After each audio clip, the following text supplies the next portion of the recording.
Hi there, it's Richard McMahon from the interview training website, passmyinterview.com, and in this tutorial I'm going to teach you how to pass a manager interview. In a second I'm going to walk through this door and I'm going to undertake a live manager interview to teach you exactly how to answer the interview questions. Now just very quickly, please make sure you subscribe to this channel by clicking the red button below the video. That way you won't miss out on any of the content that I am uploading. Lots of you are passing your job interviews as a result, and I don't want you to miss out. You can also connect with me on LinkedIn. I've put my LinkedIn link in the description below the video. And finally, please make sure you give the video a like, because that tells me you like the content, you find it useful, and it motivates me to create more for you. Okay, let's go through this door and let's pass that manager interview. Here we go. Come in. Hi, nice to meet you. I'm Richard. Hi, Richard. Pleased to meet you. Hello, nice to meet you. Hello, nice to meet you. Please take a seat. Thank you very much. So, Richard, how was your journey here today? Yes, it was really good, thank you. I actually came yesterday because I wanted to make sure I knew exactly where to come. And I got here early this morning, so I sat in the car, composed myself and got myself ready for the interview. Thank you. So anyway, my name's Andrew. This is Joshua. We'll be interviewing you today. So we've got a number of questions that we're going to ask you to gauge your suitability for the role. So if you could start with telling us about yourself. Yeah, sure. So as you know, my name is Richard. I am a standards-driven, high-performing manager who takes my responsibilities seriously. Now, over the years, I've built up an extensive range of skills and qualities that make sure that I always set high standards for my team. I give them a thorough brief, I monitor them along the way, and I always make sure that we achieve our goals on time and to the right standard. In my previous role, I was renowned for being a completer finisher. And what I mean by that is somebody who could be relied upon to achieve a task or a project to the right standard. And I was also renowned for getting the most out of the people I was responsible for. For example, one of the highlights in my previous role was that I went into a team, they were underperforming. Before I went there, I set high standards, I set them objectives of what I wanted them to achieve, I then motivated them to get the most out of them, and we then consistently performed to a high standard within the organisation. So I guess what I'm trying to say is I am somebody who you can rely upon to do a great job as a manager, and I will always recruit the right people and get the most out of my team. Excellent, thank you. Can you tell us why you want to be a manager? I want to be a manager for the simple reason that I want to be the person who has the responsibility for everything that goes on within my department or my team. I can understand that a lot of people don't want that level of responsibility, but I actually prefer it when I'm required to work under pressure. So for example, I go into a team and I'll set really high standards. We will be going along and doing our job, and then all of a sudden something will need to be done. We will need to respond straight away. And that's what I love about being a manager, is when I'm working under pressure and I have to direct my team, lead them to get the most out of them. I also want to be a manager because I have ambitious plans for the future. I don't just want to sit still in your organisation. I want to be a really good manager, and I want to help you to achieve your commercial and financial objectives. I also have my own goals outside of work, and the only way that I will achieve them is if I am a high-performing manager for your organisation. So I want to be a manager because of the level of responsibility that comes with the position. Thank you, Richard. Can you tell me why you want to work for us? Yes, I want to work for you for three main reasons. The first reason is, when I saw the job advertised, I was quite excited because you have a really strong reputation as being a market leader within this industry. Now that's good for me because I have high standards, and I feel as your manager, you will support me to achieve my objectives. The second reason is, there are lots of really good reviews online that are left by your customers. So that tells me you always put your customers first, you do things right, and again, you set very high standards. The third and final reason why I want to work for you is because you clearly have ambitious plans for the future. I am somebody who doesn't want to sit still and just do the same thing day in, day out. I want to feel like I am progressing with the organisation I am being a manager for, and clearly that is the case with your organisation. So I feel I can come with you on your journey and achieve consistent success moving forward into the future. That's great, thank you. So could you describe to us what your style of management is, please?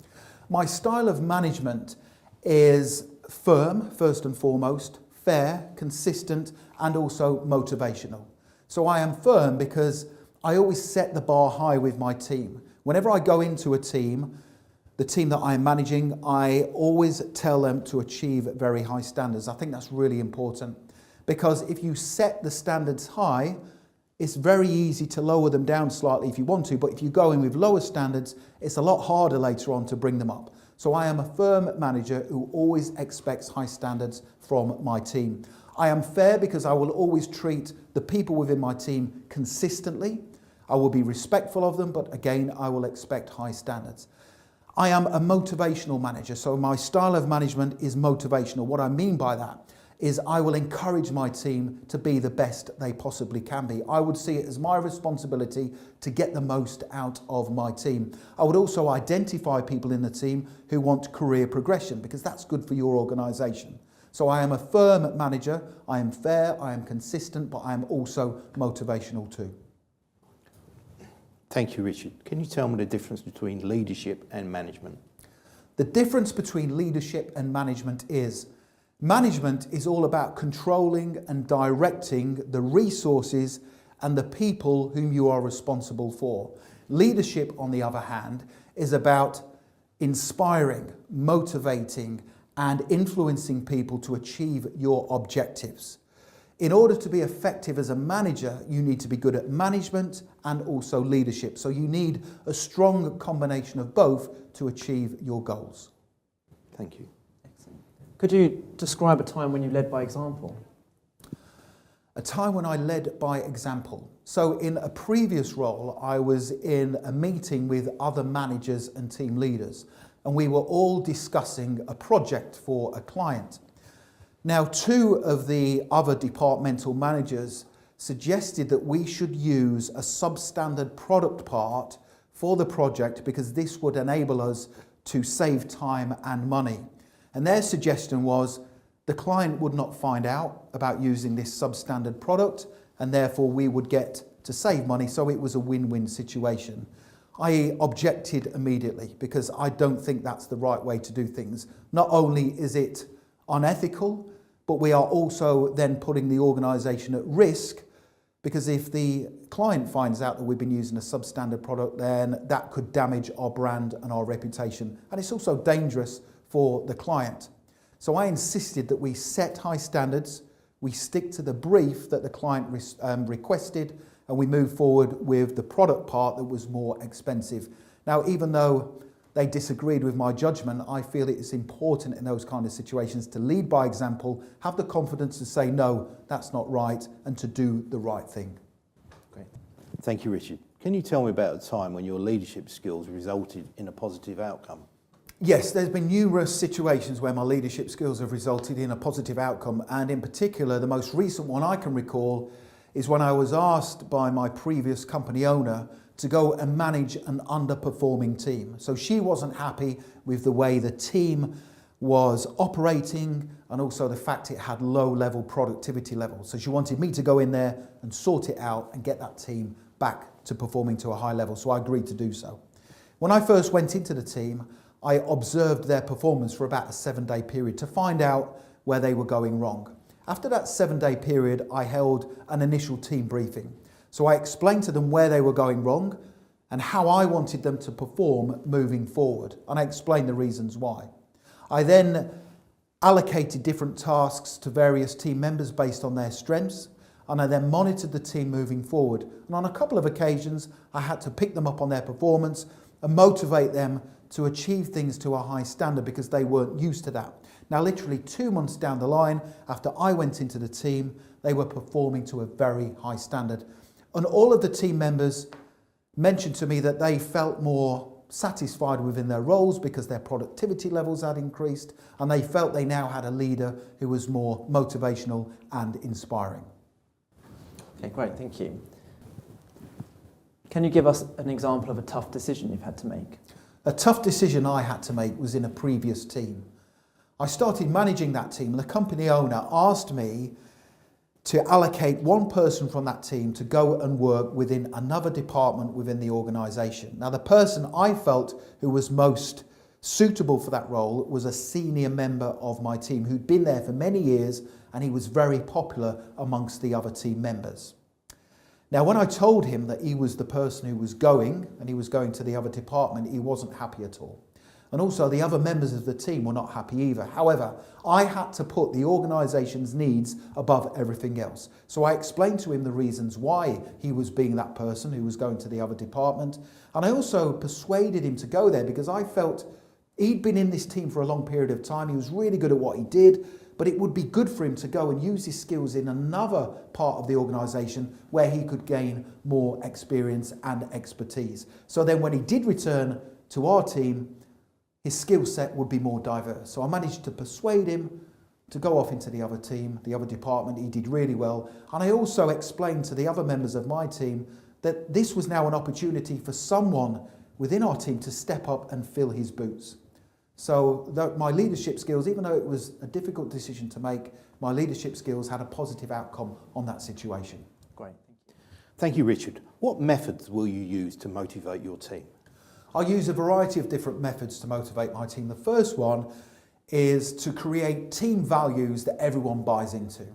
As I said at the start of the interview, I always make sure I set the standards high because I feel that makes people feel good about the work that they do, and they also know exactly what they need to do. So I always set high standards, really good team values, and then I also conduct performance reviews. And what I mean by that is I will sit down for about an hour with each member of my team, and I will find out about their strengths, their weaknesses, how we can improve on their weaknesses, and also ascertain their future career plans. So that gives me lots of knowledge about that team member and how I can direct them to achieve the team's goals. Finally, I will motivate my team by holding regular team meetings where everyone can contribute in a positive and open manner and give me ideas about how we can move forward as a team. And again, I am empowering my team to achieve everything that is possible. And I will also praise the members of my team when needed. So on one hand, I will call them up when they are not doing things right, and I will direct them, but I will also praise them. So when credit is due, I will certainly give it. I believe I have lots of different methods I can use that are tried and tested, and they will ensure that the team I am managing will always perform to a high standard. Thank you. How would you handle conflict within your team? I would handle conflict within a team by first and foremost being confident and dealing with it straight away. I believe if you leave conflict to fester, then it can become more of a bigger problem. There will always be people in a team who will notice the conflict, but they won't say anything about it. And if they see you as their manager not tackling it, then I believe that is weak from a management perspective. So I will first and foremost tackle the conflict. So if there were two members of my team experiencing conflict, I would just say to them, I've noticed that you two are having a few problems.